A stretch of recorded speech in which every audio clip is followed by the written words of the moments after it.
आज मंत्री अनेक भागांमध्ये पाहणी करतायत। तलाठ्यांनी पंचनामे केले नाहीयेत असं म्हणत कृषी मंत्री भरणेंसमोरच शेतकऱ्यांनी तक्रारी मांडलेल्या आहेत। सर्वांचे पंचनामे झाले पाहिजेत असे आदेशच कृषी मंत्री भरणे यावेळी यांनी संबंधित यंत्रणेला दिलेत।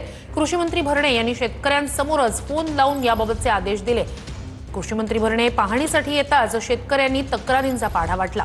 एक हेक्टरी 50,000 मदत करा शेतकऱ्यांची कृषी मंत्र्यांकडे यावेळी मागणी पाहायला मिळाली। 2 आणि 3 हजार रुपये मदत देऊ नका बरं का साहेब, फुटपंटी मदत देऊ नका आम्हाला। 50,000 रुपये हेक्टरना मदत द्या। हा शेतकऱ्याचं खूप नुकसान झालेलं आहे साहेब।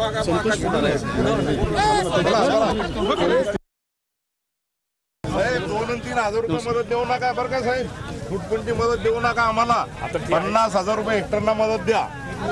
हा शेतकऱ्याचं खूप नुकसान झालेलं आहे साहेब।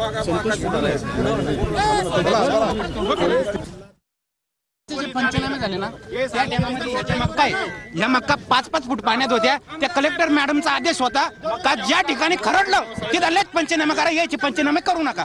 आमचे पंचनामे घेतले नाही, त्याच्यामध्ये नाव आमचे घेतलं नाही। मग आता हे नेमका 5-5 फूट पाणी असताना सुद्धा जर नाही घेऊन राहिले तर मग घेणार काय याचे? घेणार काय याचे? पंचनामे करतो ना मी। चला कुठलाही पंचनामा राहणार नाही। आता इथं आमदार साहेब पण माझ्या बरोबर आहेत। आता कलेक्टर मॅडमला पण आम्ही फोन करतो, त्यांनी काहीतरी चुकीचं त्यांच्याकडून एक पत्र गेलं वाटतं काहीतरी, तर ते पत्र का असं गेलं ते आमदार साहेबांचंच रोष आहे त्याच्यावरती।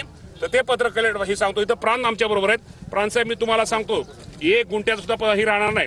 आणि इंडिव्हिज्युअल आहे का सगळ्याचे पंचनामे तुम्ही अजिबात काळजी, कोणाच्या शेतात गेलो काय न गेलो काय इथं बसून मॅडमनी काय सांगितलं की फळबागाचा पंचनामा करू नये असं क्लिअर सांगितलेलं आहे। इथं एसडीएम कलेक्टर आहे सगळं बरोबर आहे का सर आमदार साहेबांनी वारंवार मॅडमला फोन केला। हा पण तुम्ही सगळं कलेक्टर मॅडमना फळबागाचा पंचनामा करायचाच नाही।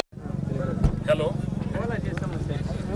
तुम्ही ते खरडून जमिनीचं का टाकत नाही पंचनाम्यामध्ये? जे खरडून गेले ते खरडून टाकलं पाहिजे त्याच्यामध्ये एनडीआरएफच्या नियमाप्रमाणे टाकून घ्या। आणि 80% ना जे नुकसान झालं ते सगळं नुकसान घ्या। मी तुम्हाला सांगतो, मंत्री म्हणून सांगतो, तुमच्या ह्या आता जे तालुक्यात आपण आलोय तुमच्या बदनापूरला, इथं शेतकऱ्यांचा 1 गुंठ्याचा पंचनामा राहिला तर जबाबदार तुम्ही राचाल। अजिबात कुणाचं ज्याचं नुकसान झालंय ते सगळ्याचं हे करा। खरडून झालं असेल खरडून घ्या, पशुधन वाहून गेलं सगळं घ्या।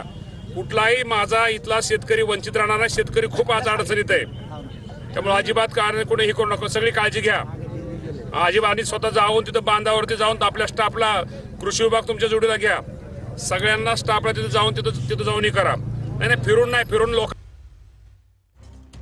तर कृषी मंत्री भरणे सुद्धा पाहणी करतायत आणि यावेळेला 1 गुंठ्याचे सुद्धा पंचनामे शिल्लक राहणार नाही असं आश्वासन त्यांनी दिलं।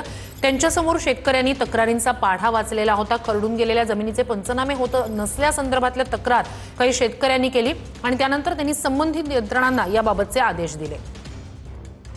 सर तुम्ही तुम्ही आमदार साहेबांनी घेतो मी।